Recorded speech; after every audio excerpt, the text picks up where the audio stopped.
落ち着きがない。確実に ADHD です。マイナス6度です。嘘でしょ、この寒さでホームレスいたんだけど、やばい。これを見るためだけにカナダに来ました。迫力すげえ、音もすげえ。サンドイッチ1個で2000円は高え。もうね、首が痛いぐらい上に上がってます。めっちゃ高い。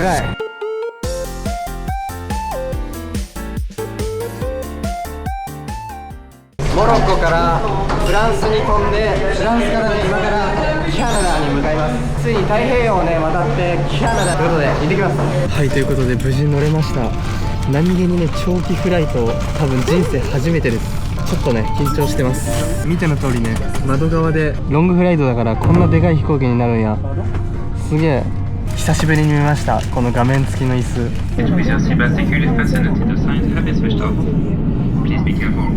はい、ということでやばいっす。入国するのに約3時間かかりました。イミグレね、めちゃくちゃ大変でした。やばすぎる。飛行機降りた瞬間にまずこっち来いって言われて、で多分見た目がね中国人っぽいから中国人だろみたいに言われて、いや日本人っすっつってパスポート見せたんですけど、なんか信じてもらえず、警官の人ね4人ぐらいか5人ぐらいにね囲まれながらイミグレーションまで行き、そこから、2時間ぐらい待って、なんでこんな長いのって聞いたらね、お前カナダ人かっていう感じでなんかちょっとバカにされて、で1時間ぐらい話してナウです。やばすぎでしょ。アメリカが入国審査厳しいっていうのは聞いてたんですけど、カナダもこんなだるいんやっていう。もうねカナダ多分一生来ないですね。めちゃくちゃ長かったですね。超聞かれました。いくら持ってんだとか、銀行にいくら残ってるかとかもなんか全部見せろって言われて、わざわざね銀行アプリ開いてこれだけ今残ってますって見せてやばいっすね。もうこんなだるいんや。これアメリカもこんな感じだったら僕結構もう厳しいんですけど、もういいんですけど。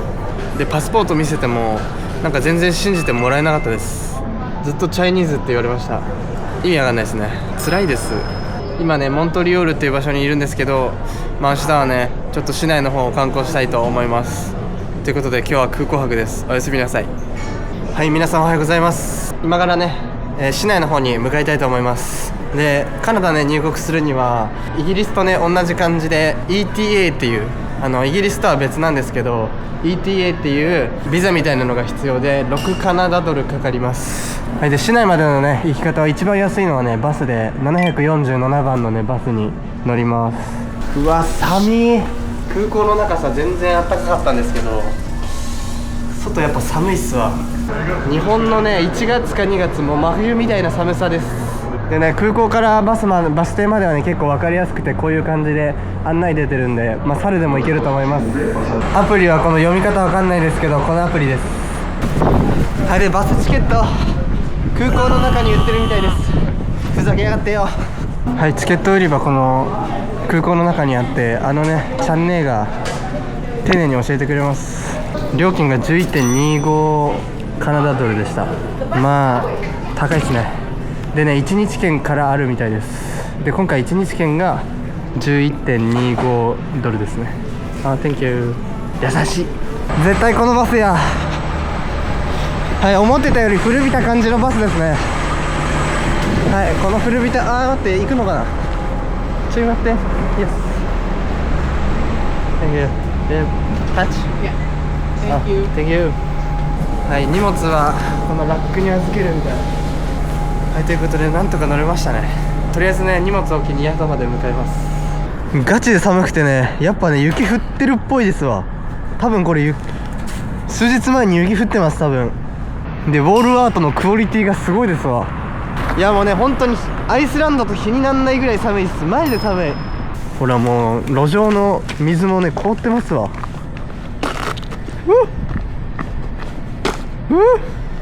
ということで本日泊まるホステルですね。おしゃれすぎんか。ここら辺で一番安くて1泊3500円でした。思ってたより安いっすよね。本当に合ってんのかな。おしゃれすぎるな。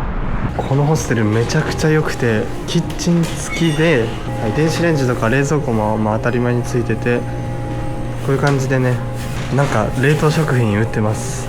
値段はねめっちゃ高くはないですけど普通に高いっちゃ高いです。でね、お茶とかコーヒーとかね飲み放題です。めちゃくちゃええやん。はい。でキッチン用品もねちゃんと揃ってます。はい。しかも無料のねご飯もありますわ。しかもパンとかあるよ。熱っ。ご飯あります。ご飯と、うわ、しかもカップラーメンもあるやん。いや、小じきにはもう最高やな。でね、スパイスとかもめっちゃ揃ってます。マジか。うわ、熱っ、マジで。はい、ということで今チェックインできたんですけど、チェックイン自体はね夕方の3時からでちょっと遅いんですけど、衝撃っす。朝ごはんねまさかのついてます。朝ごはん付きで3000ちょっと。やばいっしょ値段。めちゃくちゃ安いわ。でこれがね部屋なんですけど、まあカーテンはついてないですけど、全然まあ、シーツは綺麗かなっていう感じですね。でコンセントはね絶対にこんなにいらないだろうってぐらいついてます。貴重品入れもあってね、なぜかマックの飲み物が入ってます。はい、今からね山登って市内がね一望できる場所に向かいます。後ろに映ってる通りね辺り一面雪降ってます。ちょっとね夕日に間に合うか分かんないんですけど、ちょっとダッシュで頑張ります。すげえ野生のエリスいた。でかくね？でかすぎん？やばい、めちゃくちゃでけえ。ということでなんとか到着しました。こちらです。ギリ間に合ってないっていうね。日がねあっちに落ちてるから多分早く来てもあんまいい景色見れなかったっすね。はい、一番上にね落書きされてます。これは何でしょうか。はい、ちょっとライトアップまで待ちます。夜景はこんな感じでね絶妙です。公園内は広すぎてバスが出てます。これですね、711番のバスですね。でこのカード対象です。続いて聖ジョセフ礼拝堂にやってきました。こちらね世界最大級の聖堂の一つみたいです。ちなみに階段にね願い事を紙に書いて挟むと願い事が叶うらしいです。なんでもありだ。で入り口は多分あっちです。中にはねレストランみたいな場所もあって休憩できるところもあります。はい、なんかこんな感じです。ちょうどお祈りしてます。多分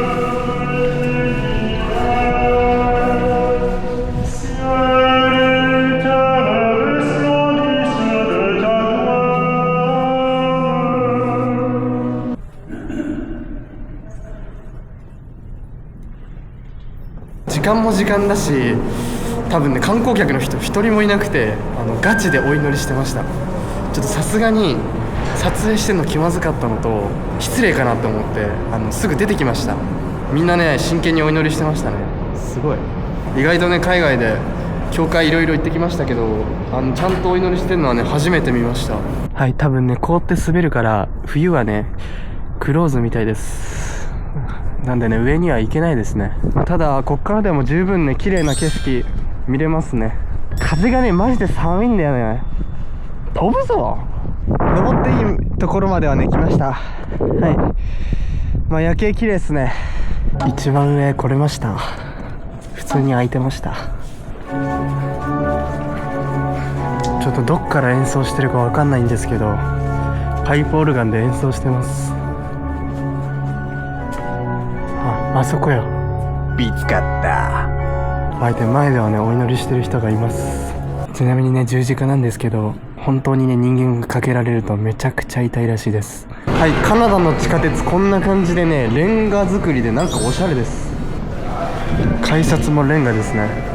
続いてノートルダム大聖堂をやってきました。パリとゴリかぶりの名前なんですけど、で形もめちゃくちゃ似てます。4時まででちょっともう中は入れないんですけど一応中も入ることができて料金こんな感じです。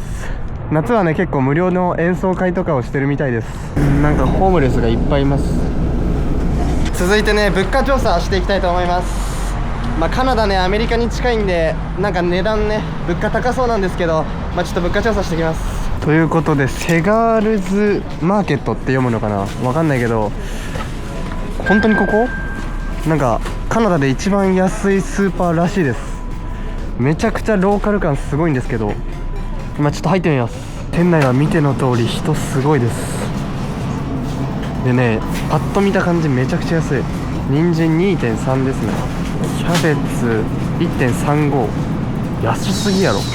ちょっと字が汚くて読めないっすね。普通に人に聞いたらね、この BS ってやつは、500g みたいです。だから 500g で 1.4 です。玉ねぎが。でじゃがいもは 500g で 1kg ですね。500g で1ドルですね。安いよ多分。オレンジめちゃくちゃ安いわ。多分 1.99 ですね。ブロッコリー2ですね。安っ。カラナにしては絶対安いと思う。リンゴは500で 1.6 です。アボカドバカ安いわ。 0.69 だと思う。やば。はい、卵12個入りで 4.2 ですね。まあ卵は普通に高いか。牛乳が 3.7 です。ただ2リットル入ってます。ちょっと衝撃のやつありました。この白身魚ね 340g 入って 4.5 ドルなんですけど、やばくない？怖いんだけど。いやもっとやばいわ。この白身魚こんだけ入って3ですね。エグすぎ。怖っ。逆に怖い。中国語が書いてあるんで、お察しはします。ヨーグルト一番安いので 3.4 ですね。 750g しかねないです。全部 750g 以上ですね。ヨーグルトえぐいのありました。 650g 入ってこれで2です。安すぎやろ。はい、えぐいです。クリームチーズこんだけ入って3です。めちゃくちゃ安い。日本より安い。 500g 入ってます。日本米はね一番安いので11ですね。結構高い。でインディカ米とかだったらね安いので3ですね。でこれでねだいたい 900g 入ってます。はい、ジュース系は3とか4で売ってます。プレステル意外と高いですね。一番安いので 500g 入って 2.2 ですね。肉が意外と高めで、豚ひき肉が15で牛ひき肉が22です。鶏ひきは15です。でもも肉の冷凍が 19.5 で、この丸々1羽がね 6.8 です。普通のパックの肉もあって、鶏胸と鶏ももはこの量で8ですね。はい、多分合成肉なんですけど、ソーセージもねこんだけ入って2ですね。でこのベーコンみたいなやつ、こんだけ 500g 入って4です。ちょっと怖くなってきたんだけど。腐ってる。2日目朝食こんな感じです。これ卵ですね。ああいう感じでバイキング形式になってます。はい、皆さん今日はですねモントリオールで有名な食べ物があるみたいなんで、そこにね食べに行きたいと思います。雪降ってます。まさかの。いやー久しぶりに雪見たわ。まさかね世界一周中に雪見れると思わなかったわ。なんかちょっとテンション上がんだけど、そしてちゃんと寒いでね、ここのねモントリオールなんかねフランス語多いなと思ってね調べてみたら、結構カナダの中では、フランス圏なんで、結構フランス語が結構公用語として使われてるみたいで、お店とかでフランス語をね喋ると評価が風が強いのよ。お店とかでフランス語喋ると結構印象がいいらしいです。映画とかでしか見たことない家の作りですね。アメリカっぽい。めっちゃいい。はい、ということで到着しました。こちらのシャウイチーズチャズボスっていう場所です。ちょっと名前読み方全然わかんない。でね、隣にめちゃくちゃ似てるお店あるんですけど、はい、向かってね右が、本物です。めちゃくちゃここ人気店らしいんですけど、さすがに雪なんでね人は今日並んでないです。うわめっちゃうまそう。店内は結構やっぱり人多いわ。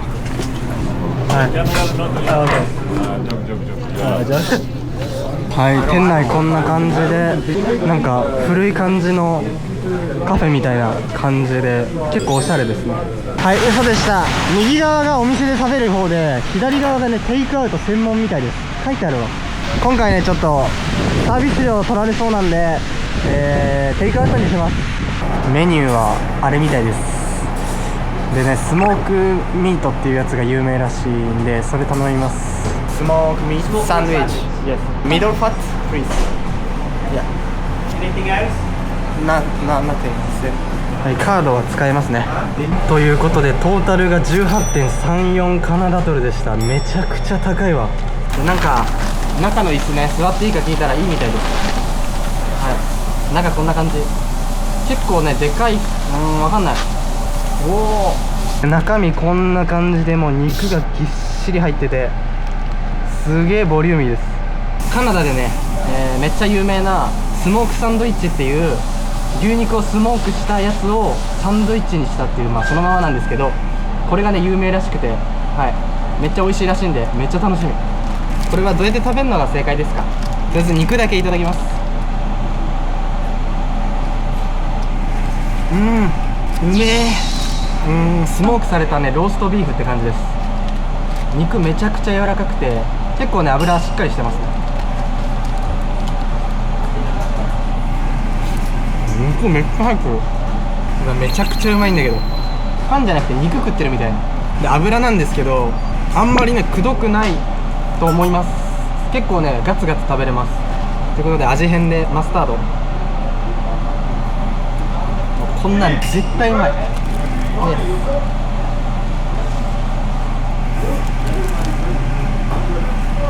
マジでめちゃくちゃうまい。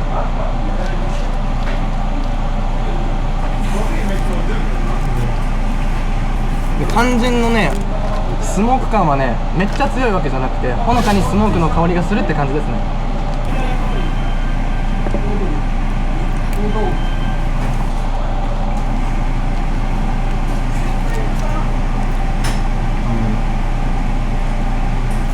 ケチャップはかけなくていいな。スモーク感がなくなって一気にケチャップの味になっちゃうから、味変ではいいけど個人的にマスタードが優勝です。このスモークサンドイッチね、結構カナダ市内にいっぱいあるらしいんですけど、ここの今日来たお店が一番有名らしいです。これで18でね、最後の方はフォークあるんで、フォークで食べるのがね食べやすいと思います。最初からフォークの方が食べやすいかもしれない。ということでごちそうさまでした。ボリューム満点でめっちゃ美味しかったです。すげえ。ちなみにね店内ではこういう感じで使われてるね肉が売ってますね。この量で28カナダドルです。高いっすね。ということでスモークビーフサンドイッチ食べてきたんですけど、僕元料理人だから分かるんですけど、高え。サンドイッチ1個で2000円は高え。味の感想としてはもっとねスモーク強くてもいいかなっていう感じですね。ただボリューム満点でめっちゃ美味しかったです。結構ね胃もたれするかなとか思ったんですけど、ギリギリセーフでしたね。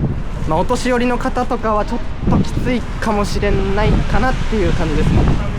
右側のお店でね食べたらサービス料もかかるんでもっと高くなるんで、サンドイッチだけ食べたい人はね左で食べるでいいと思います。昼過ぎぐらいにね行くと混まずに並ばずにね食べれると思います。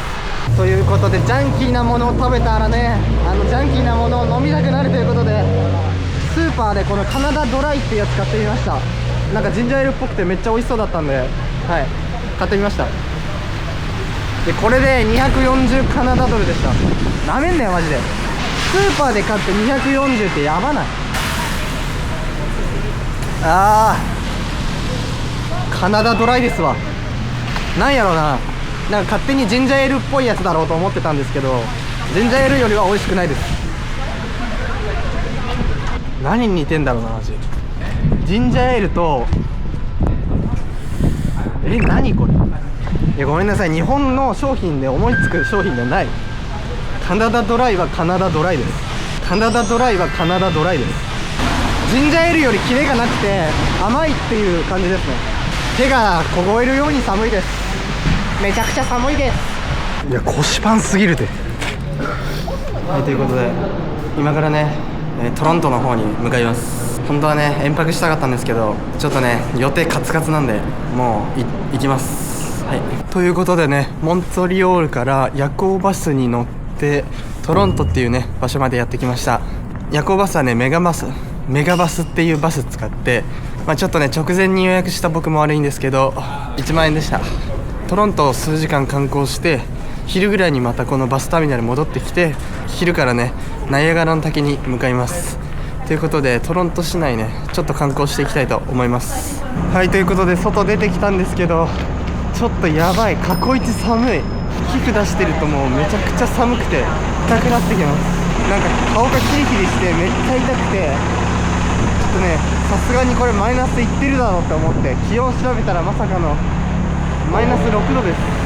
でここら辺の人なんか慣れてんのか知んないですけど薄着なんですよね。なんでこんな薄着で行けるんやろってぐらいめちゃくちゃ寒い。でトロントはねもう首都なんで無駄に高いビルがたくさんありますね。あれが CN タワーってやつですね。カナダで一番高い電波塔みたいです。で CN タワーはこういう感じでね命綱つけて外歩けるみたいです。真下から見るとこんな感じでもうね首が痛いぐらい上に上がってます。めっちゃ高い。かわいいワンちゃんも寒いから靴下履いてます。続いてグラフィティアレイという場所にやってきました。すごいね、至る所に高クオリティのものからそんなにすごくないものまでね落書きがされてます。本当にねいっぱい落書きしてありますね。でねここは本当はねヤンキーのたまり場で落書きまみれだったみたいなんですけど、ある団体がここをアートの場所にしようということでプロのね、アーティストに落書きをお願いして、それで有名になってミュージックビデオの撮影地とか映画の撮影地に使われてるみたいです。ただね観光客みたいな人は僕しかいないです。ここすごい、建物とか電柱とか全部に落書きされてます。たくさん落書きがされるから書き換わるみたいです。だから来年とかに来たらまた違う落書きがねされてるって感じですね。これすごいな、遠くから見たらもう写真みたいな感じです。すごい、もう絶対素人が描いたであろう落書きもございます。今ねアート作品いっぱい見てきたんですが、日本では絶対に見れない景色だったんでね結構新鮮で面白かったです。あと寒いです。なんかここら辺ね中国語のお店が多いですね。銀行中心って書いてますね。どういうこと？中国流行ってんのかな。続いてカナダのニューヨークって呼ばれてる場所に来ました。はい、完全にふざけてます。確かに電光掲示板がたくさんあって、ニューヨーク行ったことないですけど、ニューヨークに見えなくもないですけど、絶対ニューヨークの方がすごいです。で我らがユニクロがねドーンってあります。カナダの後ニューヨーク行くんで、どっちの方がニューヨークなのかちょっともう何するか分かんない。もう寒くてさ、口のここら辺がさ筋肉が固まってさめちゃくちゃ喋りにくいっていう、分かります？バーガーキング安くない？これでセットで 5.5 ですよ。安くない？もうカナダの国旗か薬物のお店か分かんない。ちなみにカナダはね薬物は合法です。至る所にねお店がいっぱいあります。嘘でしょ、この寒さでホームレスいたんだけどやばい。どうやってあれ生きていくの？やばくない？無理だって。はい、ということで最後に CN タワーまたやってきました。この塔はね世界で3番目に高いらしくて、東京スカイツリーが世界で一番高い塔らしいです。でこのタワーは電波塔と避雷針のね役割果たしてるみたいで、時期によってはこのタワーにめちゃくちゃ雷落ちるみたいです。で周りのビルがね見ての通り高いんであんまり高く見えないです。ということでトロントは以上ですね。はい、都会って感じであんま見どころはなかったかなっていう感じです。でここから本命のねナイアガラの滝に向かいます。ということでね、ナイアガラの滝から40分離れたバス停に到着しました。今から歩いて向かうかバスで向かうか分かりません。なんかでっけえカモいます。はい、ということで今からねナイアガラの滝歩いて40分ぐらいで向かいたいと思います。でナイアガラの滝カナダ側とアメリカ側っていう2カ所で見れて、で有名な絶景が見えるのはカナダ側から見れるみたいです。なんで今回ねこれを見るためだけにカナダに来ました。はい、写真とかでしか見たことなかったんでめちゃくちゃ楽しみですけどめちゃくちゃ寒いです。とりあえず40分歩きます。まだ全然ついてないんですけど、もうね片鱗が見えてますわ。めちゃくちゃ流れ速いし、あそこだよね、水しぶきすごいっすもん。カナダの国旗のモデルになった葉っぱありました。かわいい。で多分ねあそこがナイアガラの滝なんだけど、見てカジノって書いてます。あのタワーは多分ね高いとこからナイアガラの滝見れますよみたいな感じですね。すごいね、意外と都会だな。ですごいわ、映ってるかわかんないけど虹かかってるわ。めっちゃ綺麗。はい、ということで多分ね、あそこ人だかり多いんで、多分右側にナイアガラの滝があると思われます。右見ないようにしてきました。こちらでございます。うわ、すごい、柱につららがいっぱい。うおー、えぐー、霧で何も見えねえ。ちょっと角度変えてから行きますか。うわ、すごい、待って、この木がすごいわ。氷でね覆われてます。多分水しぶきがついて、それが凍ってこうなってますね。うわ、やば、ガチ危険だけど。でこのナイアガラの滝はね、世界三大瀑布と呼ばれております。迫力すげえ、音もすげえ、水は来たね。で多分あっちがねアメリカ側です。絶対こっちの方がやばいっしょ。やばー、全然規模違うわ。はい、お金払えばああいう感じでボートに乗ってね、滝の付近まで行くことができます。いや、この時期に行くのクレイジーすぎるっしょ。はい、船はあそこまでしか行かないみたいですね。まあ課金する価値あるのかな、あそこって。なんかもっと麓まで、あそこの麓までね行けたらちょっと暑いですけど、あそこってどんな気持ち？雨かと思ったら多分この這い上がった水しぶきがこう来てます。伝わりますでしょうか。この水しぶきだけでこんだけね降ってます。もう雨みたいになってます。ちっちゃい方のね滝の方来たんですけど、水しぶきがあんま上がってなくて、滝壺がちゃんと見えるんでめっちゃ綺麗。こっちはこっちで迫力意外とすごいっすね。でこっちがカナダで、こっちがアメリカです。はい。でね、真ん中にかかる橋がかの有名なねレインボーブリッジってやつですね。なんでね、うっかりしてあの橋をね歩いて渡っちゃうと不法入国ということで捕まります。気をつけましょう。ナイアガラの滝のリスは警戒心弱めですね。うわ、近づいてきてる。好き、かわいい。基本的に落ち着きがないですね。落ち着きがない。確実に ADHD ですあ、こっち来た。近っ、めちゃくちゃ近っ。何めちゃくちゃ可愛い。なんでこんな来んの。めちゃくちゃ近いよ。ここにも鳥をいっぱいいますね。いやー、アメリカ側の人ねめちゃくちゃかわいそうだと思う。あそこにある岩みたいな島みたいなので多分ね見えないんですよ、あっち側のでかい方は。だからね絶対カナダ側の方がいいっすね。多分アメリカ側はあそこしか見れないんで。でクルーズ船もねカナダ側からしか行けないです。これすごくない？岩になんかね衣みたいに氷がまとわりついてます。気持ちいい。ということでライトアップされたナイアガラの滝見に行きます。やべえ、寒い、ガチ寒い。もう水しぶきやばくてね、うわ寒い、滑れない、やばいわ。こちらです。もうちゃっちゃと帰ろう。寒い、怖い、マジでやばい、寒い、やばい、最悪足に水入ったんだけど、やばくない？伝わってる？水しぶきがね、もう今日の水寒い、もう吹雪みたいな感じ、やばい。いやマジでやばいわ。綺麗だけど寒いが勝つ。はい、1分も外出てないのにこんだけねびしょびしょになりました。いややばいね、自然の怖さ感じましたね。昼と全然違う顔しててめちゃくちゃ怖かったです。近くにねこういう感じの施設があるのがマジでありがたいですわ。はい、しかもあったかいし Wi-Fi あるっていう。いろんな場所行ってきましたが、カナダ編いかがだったでしょうか。いやナイアガラの滝は本当に人生で一度は見れてよかったです。感想としてはとにかく寒いです。以上です。